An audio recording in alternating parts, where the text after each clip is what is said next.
setting my traps all across the land. Being free, ain't it grand? Living the life of a mountain man. Howdy, folks.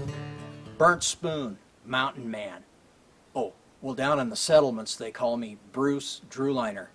And I want to welcome you to Palomar Mountain, because this is where I live. Mountain men live in the mountains.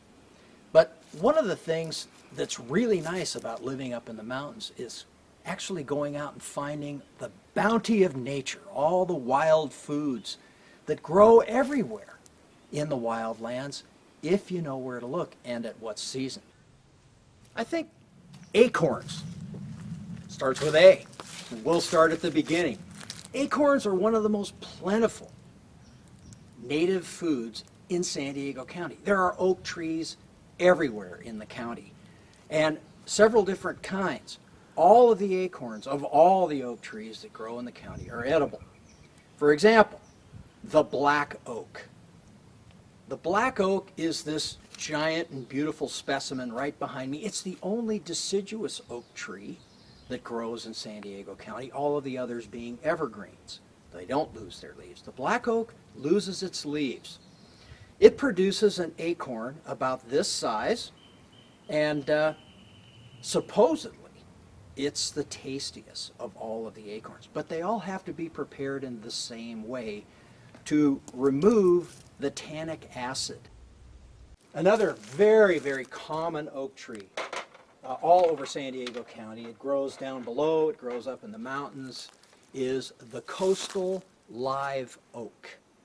Coast live oaks are these enormous, beautiful evergreen trees, cup-shaped leaf with little spines around it. It produces what I call a bullet-shaped acorn. Bullet-shaped.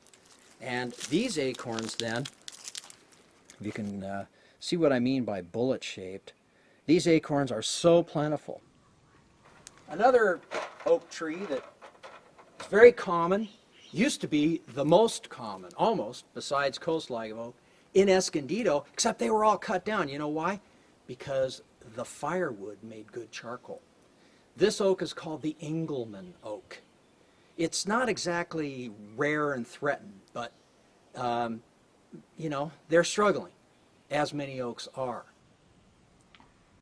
For our last acorn we'll talk about is the biggest. And these are the ones that we're going to prepare today and show you how all acorns are utilized as food. These acorns are called canyon live oak. Sometimes a common name is Valparaiso oak or maul oak, because they used to use this wood for maul handles back when people split wood by hand. Yeah, I didn't think you remembered that.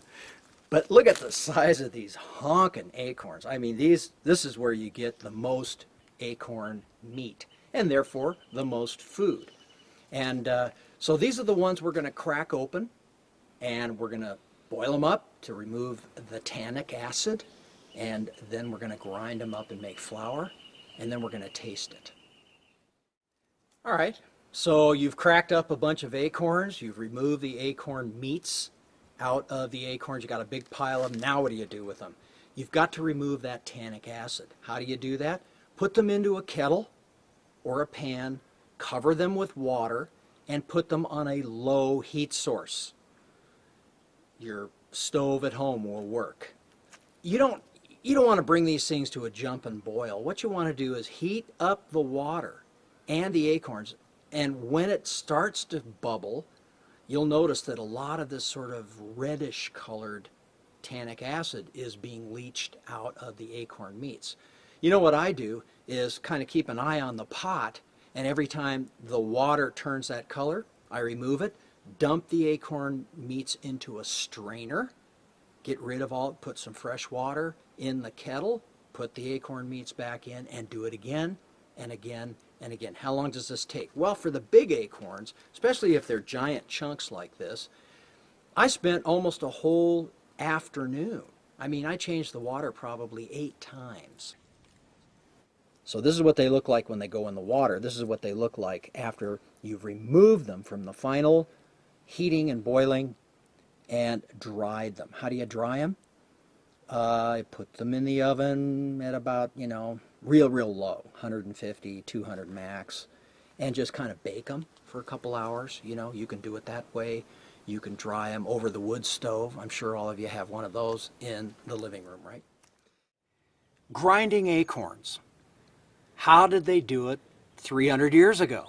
You've been to Palomar Mountain State Park. You've been to places down in Anza Borrego Desert State Park. You've seen the Mortero holes in the granite rocks.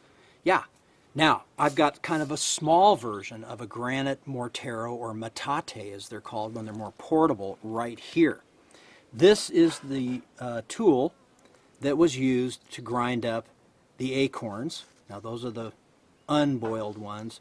And again, these are the boiled ones here.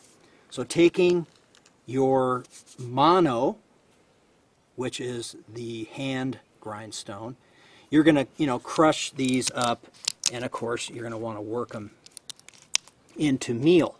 Now, I'm just starting this, but it would take us the rest of the afternoon for me to actually do the process. And on top of that, you get a little gravel in the flour. That's just not good for your teeth.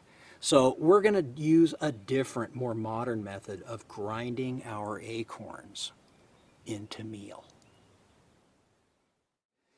All right, let's go from the metate to something that's a little more mechanical, but very efficient, the old hand grinder here. We're going to take our acorn meats and just put them into the hopper on the top. And then I'm going to turn that crank.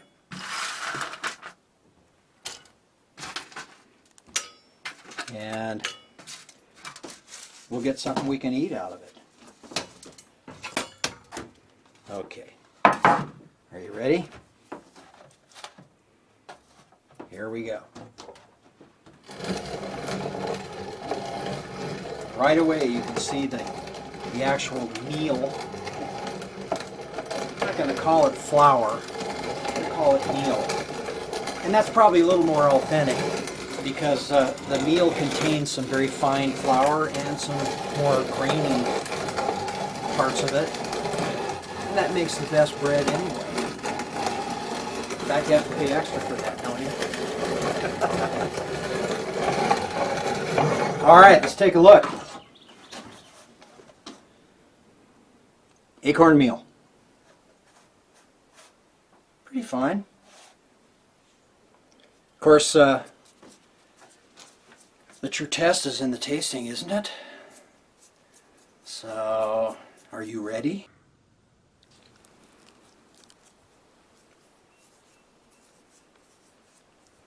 Pretty dry.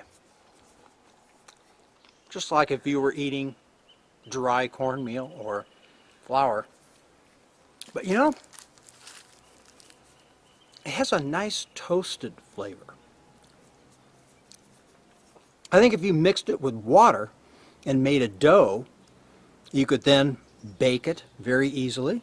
You could mix it with cornmeal or with regular flour or something more exotic like quinoa flour or amaranth flour, and make yourself some muffins or something like that. But this is the stuff in powdered form. This is the end result of gathering acorns and making acorn meal. You can do it.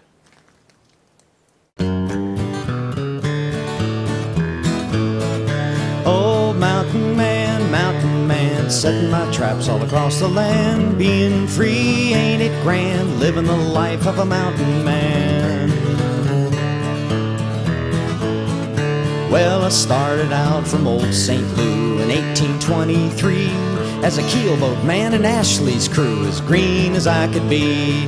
Well, we sailed up the